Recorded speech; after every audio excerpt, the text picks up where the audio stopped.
pôžička pre nezamestnaných uvádza americká hypotéka. Americká hypotéka alebo americký hypotekárny úver je bezúčelový úver na čokoľvek s ručením nehnuteľnosti.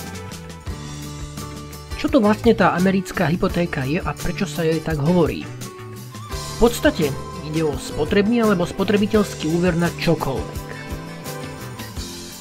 Ručenie je formou založenia nehnuteľnosti a ide o dlhodobý úver, pričom svojimi vlastnosťami sa síce podobá na bežnú hypotéku, ale technicky ide o spotrebný úver, aj keď má hypotekárne úročenie.